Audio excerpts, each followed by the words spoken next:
राधे राधे, कैसे हो आप लोग। ये हमारा एक्सरसाइज 2.1 है जिसमें हमें प्रिंसिपल वैल्यूज फाइंड करनी है।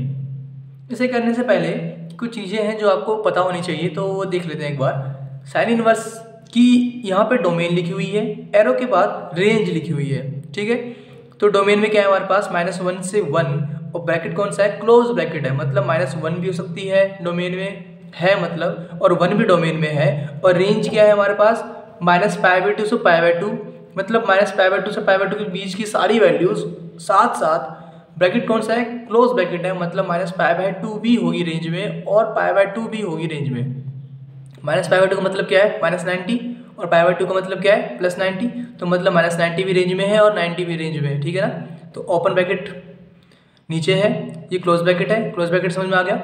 अभी बात करते हैं tan इनवर्स की रेंज और डोमेन क्या है। पहले डोमेन है, डोमेन क्या है, हमारा रियल नंबर है हमारे पास, r मतलब रियल नंबर, और एरो के बाद रेंज लिखी हुई है। रेंज क्या है हमारे पास, -90 से 90, π/2 मतलब 90 होता है ना, -90 से 90। ब्रैकेट कौन सा है, ओपन ब्रैकेट है, मतलब -90 से 90 के बीच की सारी वैल्यूज, लेकिन -90 नहीं आएगा और 90 भी नहीं होगा रेंज में। ठीक है ना, इसमें क्या था, -90 भी रेंज में था और 90 भी रेंज में था, क्योंकि यहाँ पे क्लोज ब्रैकेट था। यहाँ पे ओपन ब्रैकेट होने के कारण बीच की वैल्यूज लेनी है, जो ये -90 और 90 है ये नहीं लोगे आप। ठीक है, तो ये रेंज में नहीं आएगी। उसके बाद आती है कोसेक इनवर्स।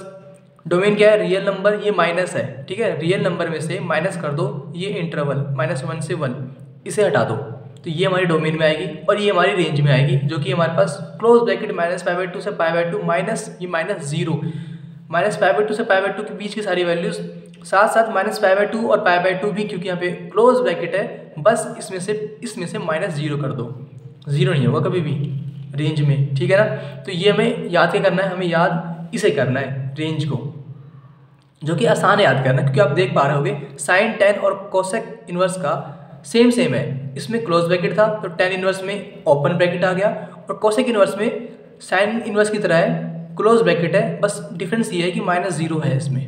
ठीक है, तो तीनों सेम है कि नहीं, क्लोज ब्रैकेट ओपन ब्रैकेट, इसमें क्या है, ये क्लोज ब्रैकेट जैसे इसमें था साइन इनवर्स में, और -0 है। ठीक है, तो ऐसे आप याद कर सकते हो, इसलिए मैंने तीनों को साथ लिखा है ताकि याद करने में आसानी हो। अब इन तीन को देखो आप, कॉस इनवर्स की रेंज क्या है, डोमेन हमें काम की इतनी नहीं आएगी, रेंज हमें याद करना पड़ेगा प्रिंसिपल वैल्यू फाइंड करने के लिए। ठीक है, क्योंकि जो वैल्यू आएगी ना प्रिंसिपल वैल्यू उसकी, वो इसी रेंज के अंदर आएगी। ठीक है ना, तो हमें रेंज याद करना पड़ेगा।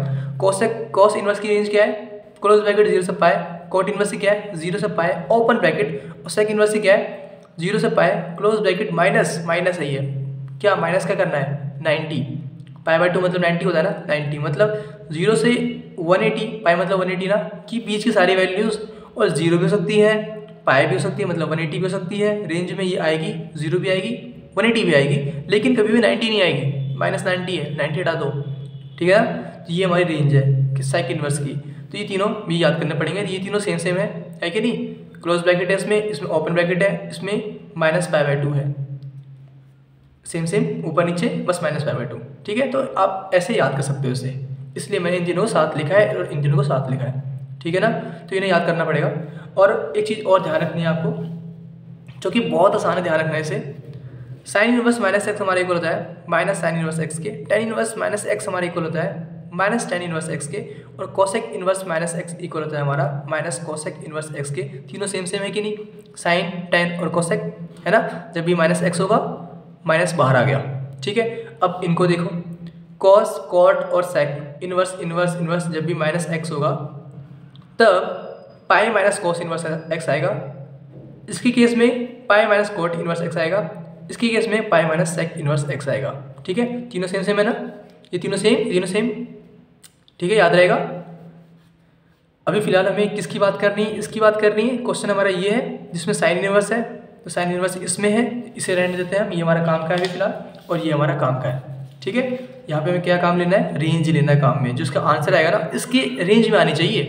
ठीक है ना, तो अभी देखो आप इसे कुछ मान लो, लेट कर लो, लेट y कर लेते हैं। ठीक है, y = साइन इनवर्स -1/2। ठीक है, अब हम क्या करेंगे, इसके बाद नेक्स्ट स्टेप क्या होगा हमारा कि फॉर्मूला देखो, साइन इनवर्स -x हमारा इक्वल होता है माइनस साइन इनवर्स x के, है ना। यहाँ पे क्या है, साइन इनवर्स -1/2 है, मतलब साइन इनवर्स फॉर्मूला यूज़ कर लेंगे हम यहाँ पे, तो y क्या आएगा हमारे पास, माइनस साइन इनवर्स x मतलब 1/2। ठीक है, कोई दिक्कत यहाँ तक? फॉर्मूला यूज़ किया बस मैंने यहाँ पे। इसके बाद इतना सोच लो बस आप कि 1/2 साइन की कौन सी वैल्यू होती है? साइन 30 हमारा 1/2 होता है कि नहीं? और 30 को हम π/6 लिख सकते हैं, यस और नो? साइन π/6 30 एक ही बात है, इसकी वैल्यू 1/2 ही आएगी। सही लिखा है मैंने। अब हमें सोचना क्या है कि मैं क्या कट कर सकता हूँ इसे, साइन से साइन इनवर्स। अगर मैं कट करता हूँ, चलो मैंने कट कर दिया मान लो, ठीक है, कट कर दिया, तो मुझे क्या मिलेगा? माइनस का π/6, यस और नो? सही बोल रहा हूँ मैं? अगर मैंने कट कर दिया तो माइनस यहाँ पे है और π/6 यहाँ बचा हुआ है, तो मुझे माइनस का π/6 मिलेगा कि नहीं मिलेगा? मिलेगा ना। तो क्या माइनस π/6 रेंज में आती है साइन इनवर्स के? बस ये चेक करना है। अगर आती होगी तब आप काट सकते हो, अगर नहीं आती होगी तो आप नहीं काट सकते। तब हमें कुछ और करना पड़ेगा, कुछ जुगाड़ लगाना पड़ेगा। वो जुगाड़ लगाना हम बाद में सीखेंगे अच्छे से। अभी फिलहाल हमें देखना क्या है, क्या काटने के बाद आएगा वैल्यू माइनस π/6 मतलब -30 है ना। माइनस π/6 मतलब -30। तो ये क्या है हमारे पास? -π/2 मतलब -90 से 90। क्या -90 से 90 के बीच में -30 आती है? बिल्कुल आती है ना। तो बिल्कुल आती है तो हम काट सकते हैं। ये हमने कट कर दिया तो हमें y क्या मिला? -π/6। और हमें लिखना पड़ेगा बिलोंग करता है साइन इनवर्स के रेंज से, जो कि क्या है हमारे पास?